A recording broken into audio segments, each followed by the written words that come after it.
As Terry said, I am on the board of directors. BioNord Texas is one of the few boards that I sit on because I don't have that much time, but I believe that the duty or the purpose, the mere existence of BioNord Texas is critical in doing things like what we just heard. Lyda Hill is the longest survivor, 38 years I think she said, from breast cancer. So that's what BioNord Texas is about, or the members of BioNord Texas. So it's very exciting.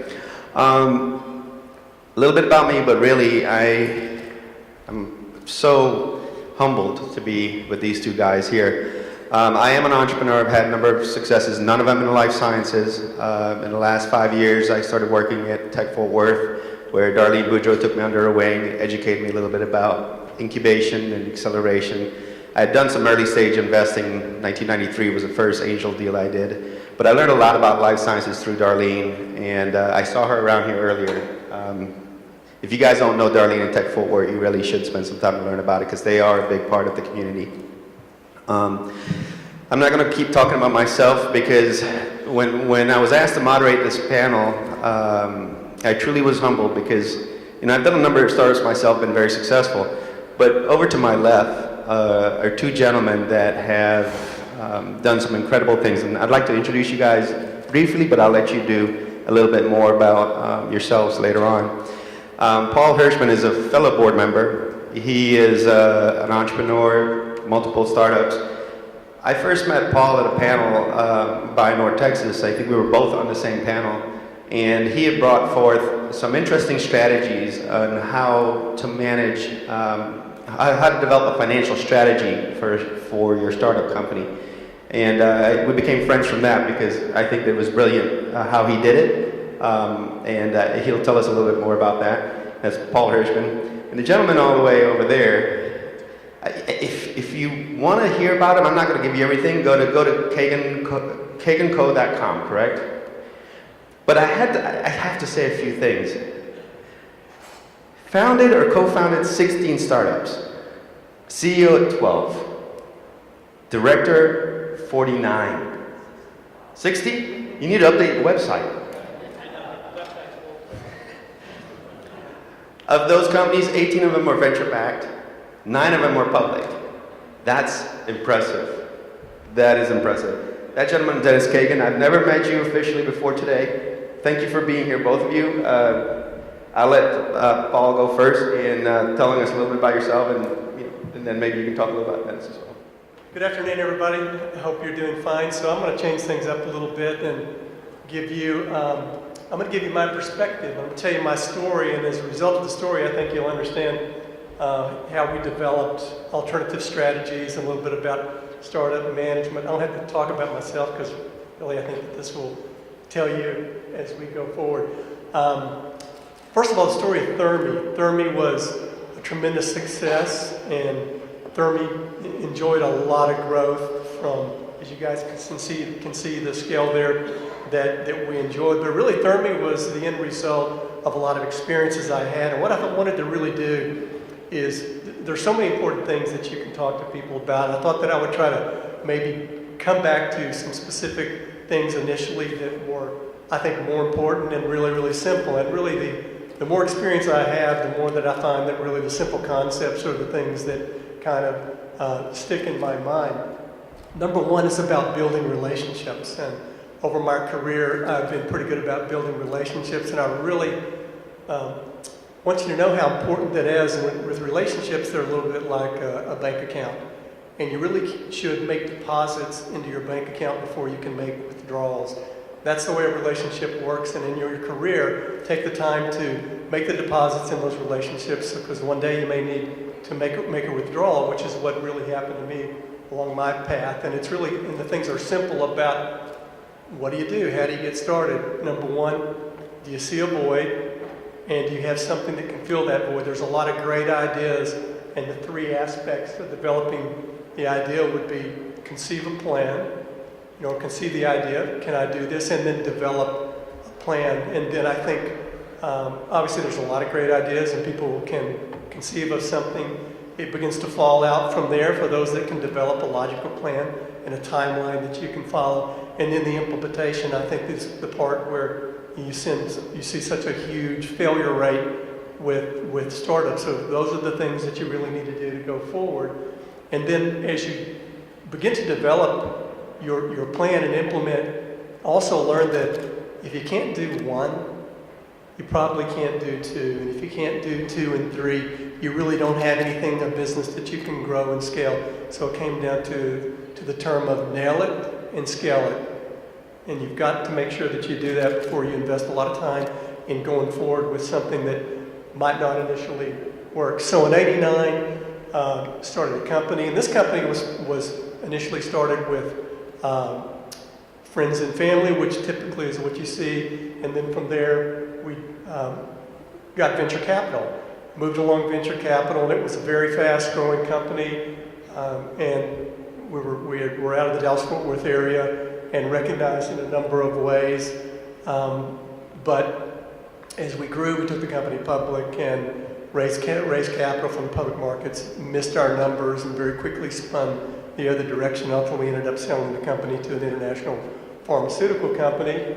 And then I really, from there, went and became involved in another fast-growing company in 2003. But I found myself in partnership and really not partnered well with the person in regards to the way that they wanted to operate the company. So while we had a very fast-growing company and a lot of excitement, it was the relationship that we had there and coordination with the board of directors that I found myself needing to leave. I was searching for someone to purchase the company to try to change some of the fiduciary accountability and responsibility on the functionality of the way that the company really operated.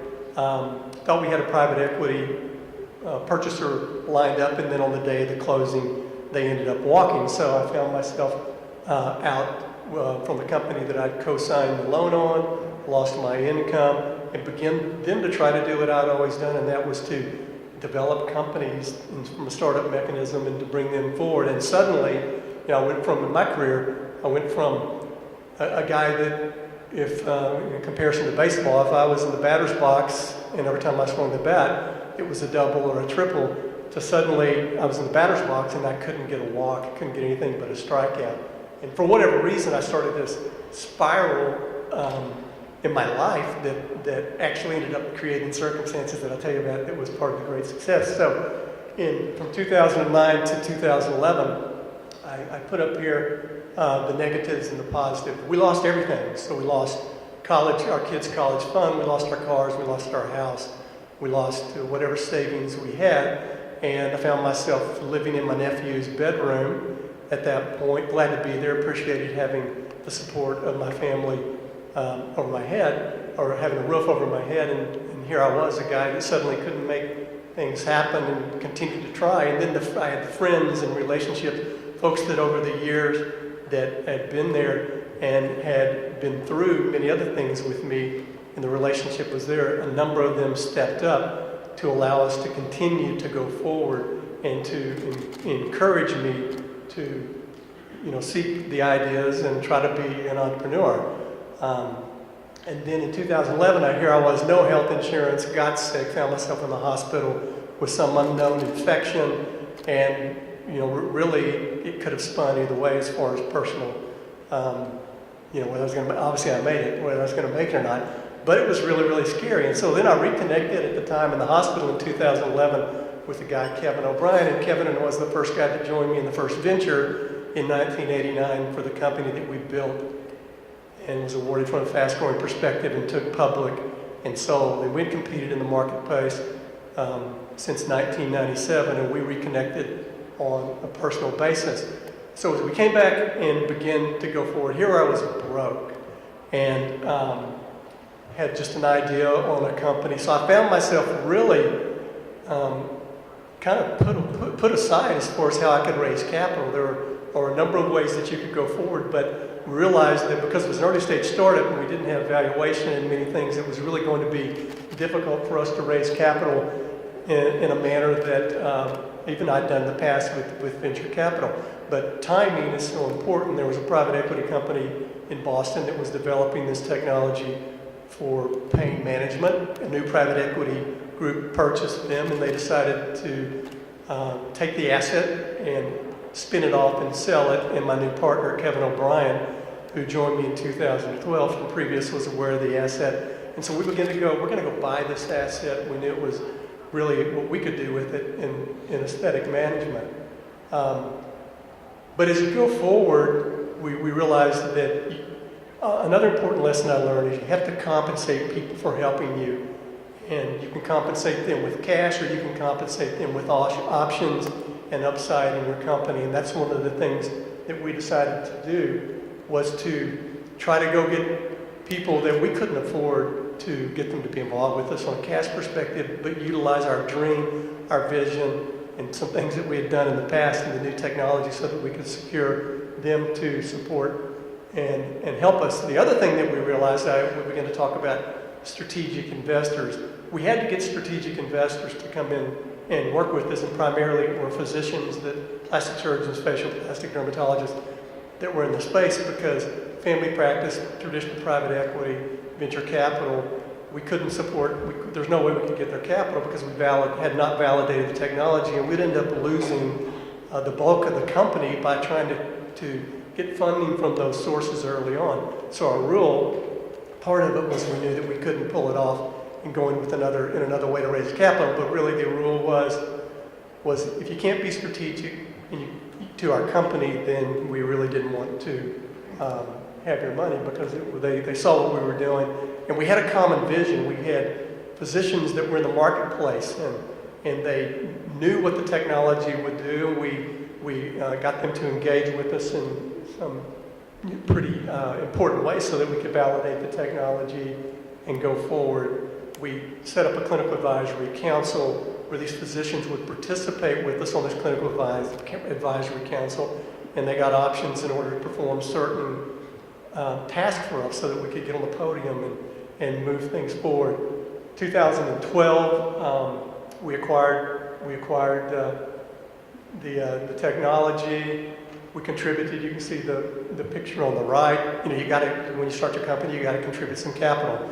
I wrote a check for $1, and that is my co-founder there. He actually had $1. I didn't have $1 on me, so we contributed capital there. And then we began to have physicians that we knew, and we sold the vision to, and had them come in on their own dime, pay their own way, and attend these clinical advisory council meetings so that they could get a glimpse from a peer-to-peer perspective on what this technology might potentially do in the future. We were raising money from key opinion leaders, and there was something really important, because we all know that we have FDA that oversees what we do, and we did have a technology that was out in the marketplace, but approval was for creating lesions in nerves. And the future for us from a marketing perspective, to go to a trade show and stand somewhere and tell them what we're doing, you really can't do it. You can see there on the right there where we went to trade shows, and all we were doing, we were creating this clinical advisory council. We had physicians to come in and we say, we want you to be a part of this council, and by the way, we're raising capital. When you're raising capital, you need to fully disclose everything you know about your company. I think that that's a very important part for something that you should do to protect yourself, and because that's the methodology that you should go forward. So when physicians came and wanted to know what's this clinical advisory council, we wouldn't inform them we were raising capital. We had them sign a non-disclosure, and then we would sit down with them and explain why they should invest in our company. As we were explaining on why they should invest in our company, our obligation to share with them what we thought the future was, the work that had occurred, and where we thought the marketplace would go, we were able to disclose that. So even that way of approaching the market is very different than what most people had done in the past, but it turned out to be one of the important things that we did. We also felt like that we should raise capital. If you go raise a lot of capital initially, then from a dilution perspective, it can really, really affect you. We were very confident in the technology and what we could do with it and what we learned about it. So our strategy was to go initially and establish small rounds, raise small rounds of capital, and with that capital, we would clear the next hurdle. So we started out to raise the first round and begin to do the things that we thought were important to get us to the next level. So we grew, really, really quickly, we in 2013 got our new FDA approval, got our new software, and we began to talk early on to Silicon Valley Bank. I talked to really like with relationships. If you're not early, you're late. And you should start now and start early on with people that can be involved with you. For us, Silicon Valley Bank, we didn't have private equity, we didn't have venture capital. So we were going to be lacking the good housekeeping seal of approval as we went forward and wanted to accomplish things earlier, because venture capital and private equity are well known in the investment community that they'll put you through a strenuous due diligence process, and so the investment that others might make is deemed to be of a higher quality. So over those years, we developed those relationships. Silicon Valley Bank, premier health sciences bank in our space, they had funded a number of companies that were our competitors, and there were companies that had had commercial success. We were able to utilize them to show big markets and to also validate that we were going to be able to grow forward. So Silicon Valley Bank came in conjunction with a group here in Dallas on a debt round. Up to this point, we had raised $2.2 million of capital from physicians primarily.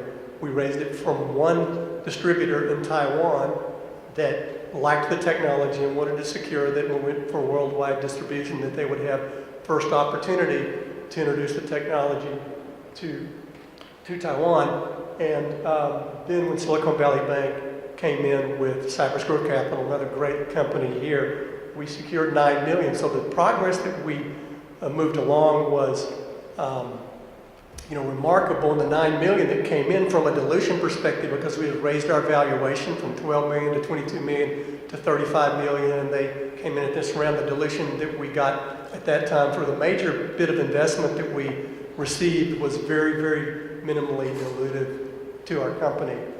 We began to go out. We wanted to make sure, because of the markets we were in, to have the company purchased by a strategic. That was the exit strategy that we had established. My partner and I, when we began early on, we also joined together to determine what is a success, what is the number, when do we know that we'll sell this company. In my past, another thing that I experienced was what I call gold fever.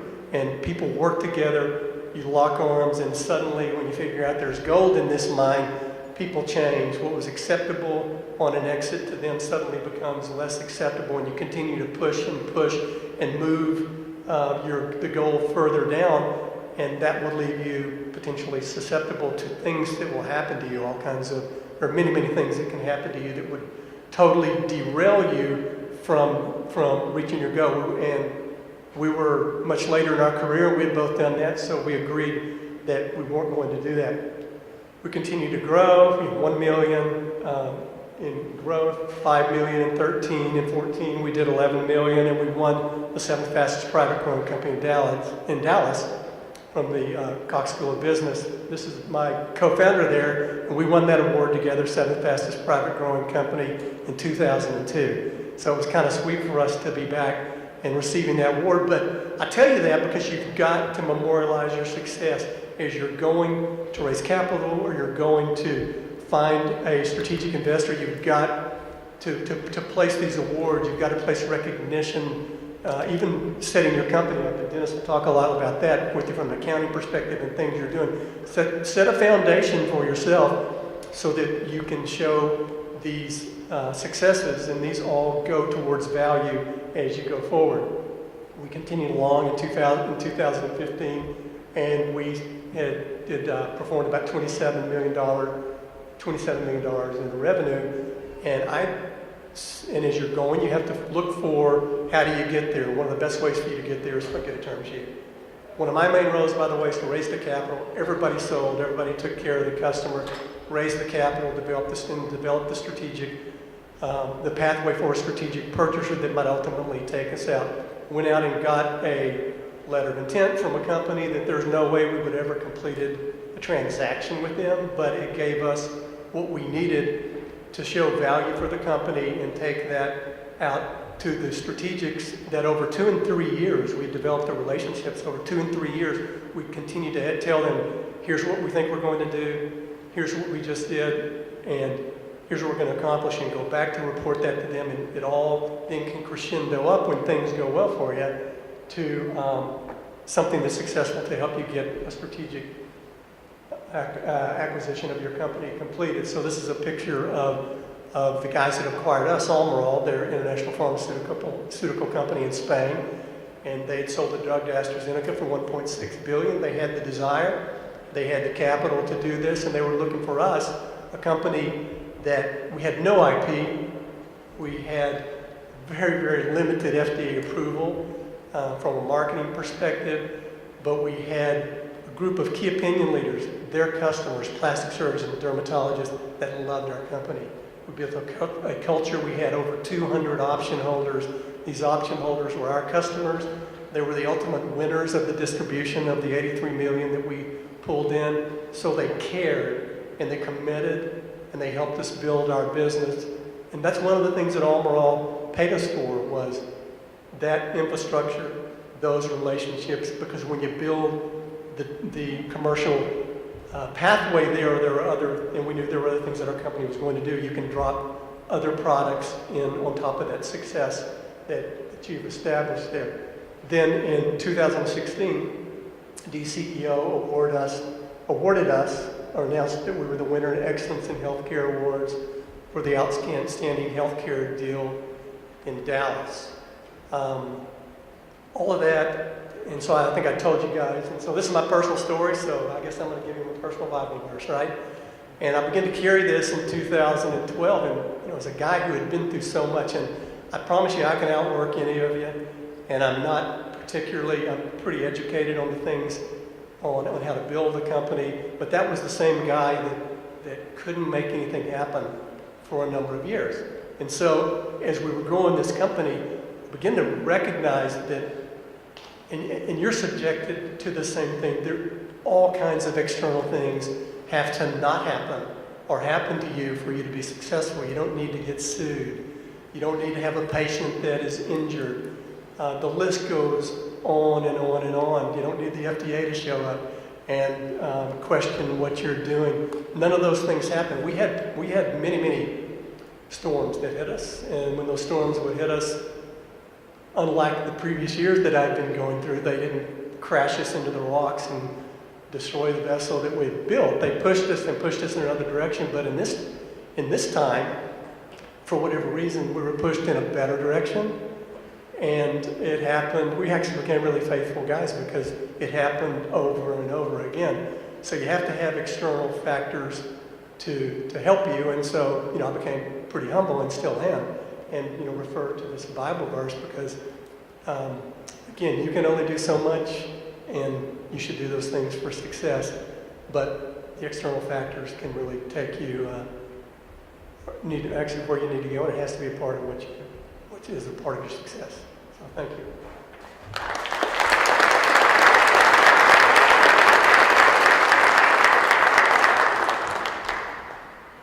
If you ever get an email from Paul, this is on it. This always inspires me. Thank you for that. Like I said, I met him about 3 years ago. When he told the story about this story in an abbreviated manner, that was humbling. And dude, I don't know what to say. You're amazing. I do like a couple of things I want to quote though before we bring on Dennis. Notice that he said, "If you're not early, you're late." That's an extremely important position. And then he mentioned talking with Silicon Valley Bank very early on. And what most people don't realize is that Silicon Valley Bank wants to talk to you because they're in a competitive market. So start talking to them now when you're raising money. They can also come in, by the way, and invest alongside. They're not a traditional bank. They will take a position in companies that have been funded up to, starting at 4 million. So that's one way you get additional money. You raise 4, they'll put an extra 1 in. Start talking to them now. And the other thing that you said is memorialize success. Too often we assume that the little steps and little things that we do don't make a difference. But until you go out and you share your successes with others and let others know that it's important to you, it won't be important to them. So thank you for reminding us that you need to celebrate those successes and communicate it out there, because that's what brings value to your company. So thank you very much for that. So we heard what we call a management position on financial strategies. I'm going to ask Dennis to come up and talk a little bit about the director position in some of those areas. So if you don't mind. I don't have the beautiful slides that Paul does, but it's a pleasure speaking after my friend. I'm going to take a little bit different approach. Now, Terry told me coming into this that there's a lot of people in this audience that are either want to be entrepreneurs or are currently entrepreneurs, or maybe some that get entertained by entrepreneurs. So some of the things I'm going to say are going to be very interesting to some people, but they're going to be a matter of life and death and critical to others, depending on how deeply you get involved in the entrepreneurial pursuit. Paul told you a very entertaining and engaging personal story in which there were a lot of very important nuggets of information that were buried. I'm going to take the opposite approach. I'm going to give you a whole bunch of important nuggets in which there'll be a few entertaining stories embedded. First, a little bit about myself, just to follow up on what Jorge said. I started my career in 1967 with IBM. I'm distinguished in that I worked for IBM for a total of 365 days exactly. At which time I quit, programmed a bunch of computers to print out resumes, and went out to seek my fortune somewhere else in a smaller company environment. I founded or co-founded 18 companies. There are some still around, which I may talk about in a few minutes. I took my my first company I started was 1968. For those of you that weren't alive at that time, we did something called remote access computing application software. That is, we wrote software that ran on remote computers that people accessed over dial-up telephone lines. That's in 1968, and that was a long time before the internet, trust me. I started my fifth company in 1976, took it public. We were doing about $50 million in revenue, took it public on NASDAQ in 1981. That company was listed on the very, very first publication of Inc. magazine, which was 1980, was the first issue of Inc. magazine, and we were number 32 on the Inc. 100 at that time. There were probably only 104 companies competing for that spot, so it wasn't necessarily that good a deal. I started consulting in 1983. My first client was a company called AT&T. So I started off at the top, and I've gone downhill ever since most of my current clients are back-of-the-napkin startups with very little revenue. In 1985, I started a company. From the time we literally signed the deal to start the company from scratch, 12 months later, we had shipped and invoiced $22 million worth of computer equipment at a profit in the first 12 months in business. And that company arguably had a market value, fair market value at the time of, give or take, a couple of times leading revenue. So that would have been, leading revenue might have been 30, we might have projected 30 million. So that company would have, we didn't take it public. We sold it, but it arguably would have had a fair market value of about $60 million. Today, if you started a company and you had 22 million downloads of a piece of software in the first year and no revenue, your company would be worth somewhere between 500 million and $1 billion. Go figure. I've sat on, I think it's over 60 corporate, for-profit corporate boards. As Javier said, I've been on the board of 8 or 9 public companies. I'll tell a few of those stories in a little bit. What I do today is I help CEOs and owners of companies navigate through business issues. It's what I call shadow CEO. That's a registered trademark, so don't try and steal it. And I help them through to navigate business situations that they may not be that familiar with. And I sit on boards of directors, healthcare SaaS company. They include a healthcare SaaS company in Pittsburgh, another healthcare SaaS company in Austin, and then a variety of other companies currently St. Louis, 3 in Dallas, 1 in Tucson, and 1 in La Jolla, California, which, interestingly enough, is not a biotech, even though it's in La Jolla. I've probably invested in over 50 startups over the years, and I've probably had arguably 5 or 6 reasonably decent exits. That's fairly typical of a venture ratio, which normally runs anywhere from 1 out of 10 to 1 out of 20. So to some of Paul's points, if at first you don't succeed and you still have breath in you and the desire, most people start again and they do it over and over and over again, and some are more successful and some are less. And if you're in business with somebody that's never had a failure, I would be cautious because you're likely to be the first one. I'm going to give you a checklist. I'm not going to go into a great deal of detail because we don't have a lot of time, but I'm more than happy to dig down on any of these with any of you, either afterwards or communicating via email or anything later. But this is sort of the order, and Paul took you through it as I said, with a very engaging story. I'm going to hit the bullet points for you.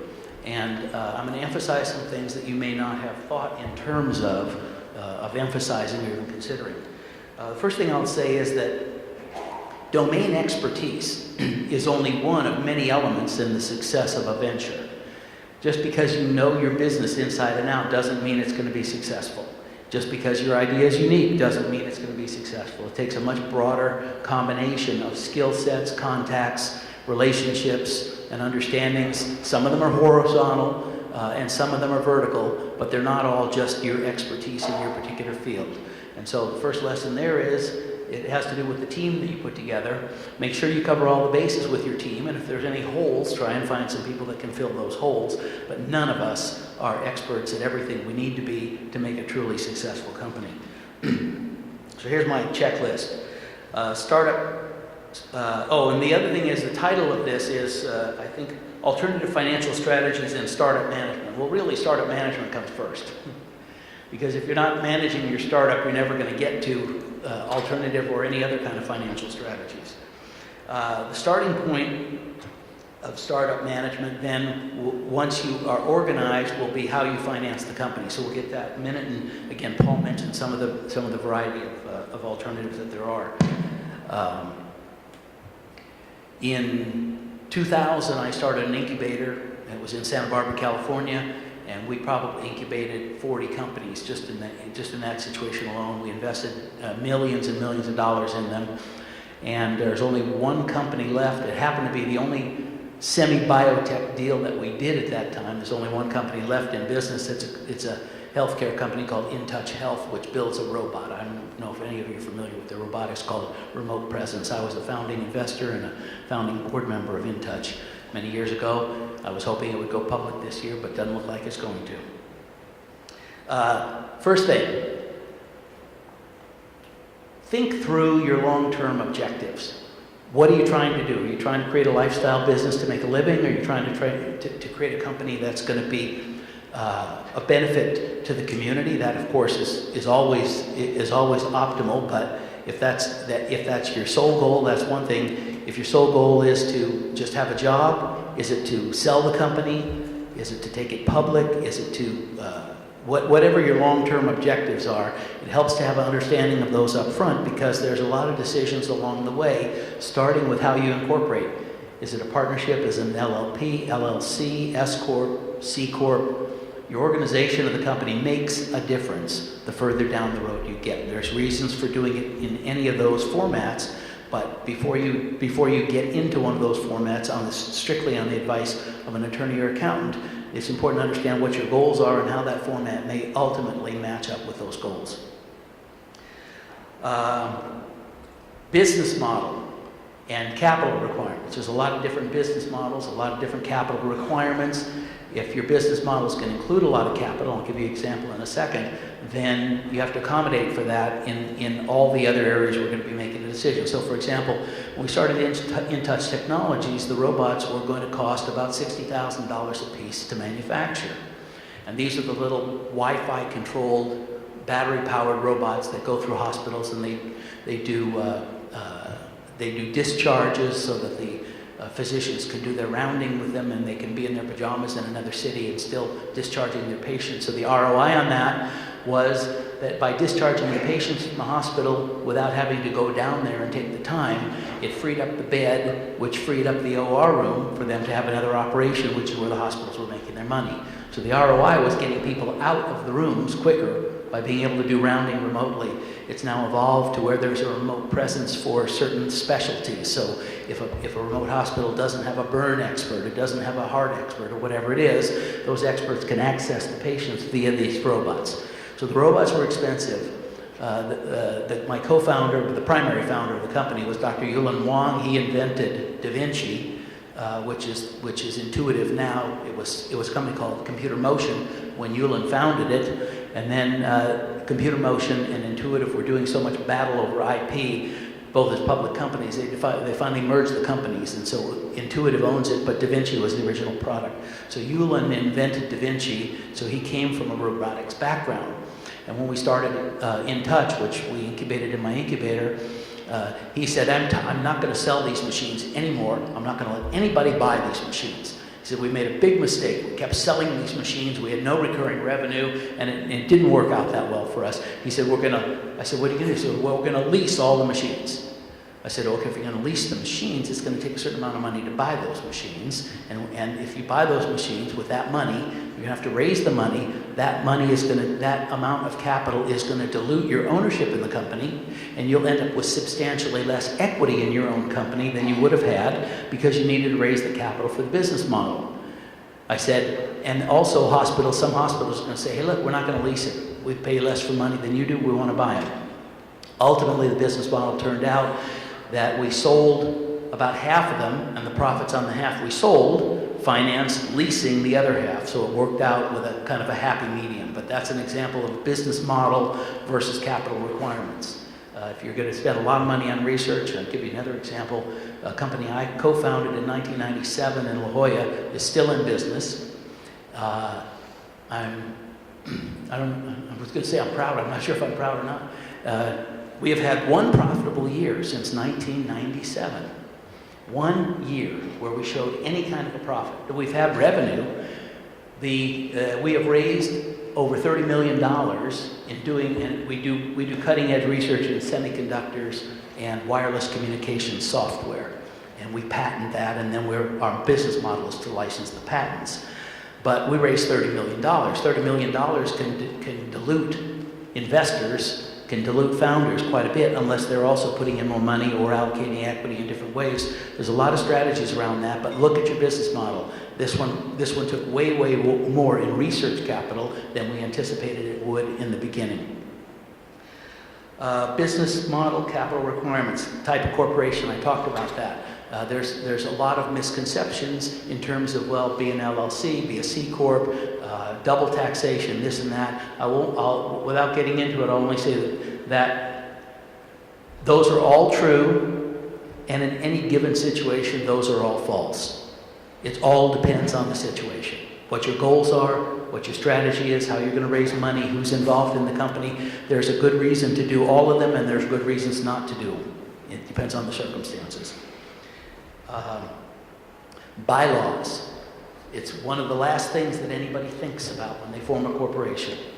Yet, if the bylaws are not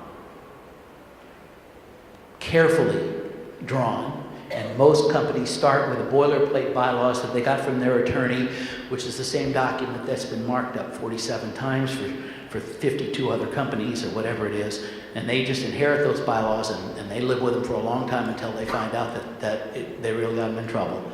I can show you, if you draft the bylaws correctly, how you can keep voting control of your company even if you only own 1%. Even if investors own 99% of the company, I can show you how to keep them from selling it out from under you, from throwing you out as CEO. If you're a founder, sometimes those things matter. Sometimes you like to stick with your own venture to the end and not get thrown out. Now, friends and family investors aren't going to throw you out, but venture capital investors quite likely might. I was involved funding, and the founding director of a company in, I guess probably late 90s, and the founder wrote had some very, very good software. It was in the automotive industry, and we went out to raise money. And we had a very good track record, very good story. We had two pairs of venture capital firms that wanted the business. Two firms teamed up in two pairs. One firm valued the company at $10 million pre-money valuation. It was going to put in, I think we raised 3 or 4 million. The other firm was going to value the company at $12 million, a higher valuation. And I recommended to the founder, I was just a board member, I recommended to the founder that he take the higher valuation, not because it was a higher valuation, which is of course a better deal, but because the two venture firms, I knew them better, they had a better reputation, and they were much less likely to be overly aggressive in any negative circumstances. Okay? The other firms, I didn't know as well, but they had a reputation for being a little bit more cutthroat when the company encountered some negative circumstance. Things don't go quite like you plan. Now, how often does that happen in a startup? And he picked the lower valuation because he felt that these two investors would have more industry expertise. They'd be able to help his firm more than these other two investors, which would have been a little bit more hands-off. Under those circumstances, a year later, he was thrown out as CEO. Number of reasons, some of which are his own. And I'm getting the hook. So I'm going to read the rest of my list just so you'll have it, and I'm happy to talk further. And available funding sources we talked about, the team, board of directors can be a huge asset that's highly undervalued by early stage companies. Well, we'll get a board, we'll get a board, we'll get a board. One of these days we're going to have to get a board. And by the time you do, it's too late. You don't control it anymore, and you haven't gotten the benefit of the expertise from the board. Customers, company life cycles, cash versus, last concept, cash versus equity. The life cycle of a company. In the beginning when you start the company, equity is cheaper than cash because you don't have much cash. As soon as you raise money, cash is cheaper than equity. You'd much rather pay cash for something than give away more equity in your company. As soon as you run through that capital, it shifts. So at any given time, the currency that you want to buy things with, like employees and other strategic relationships, sometimes you can get more by paying with equity than you can with cash, particularly in early stage employees. But that's it for now. Thank you. Sorry we had to rush.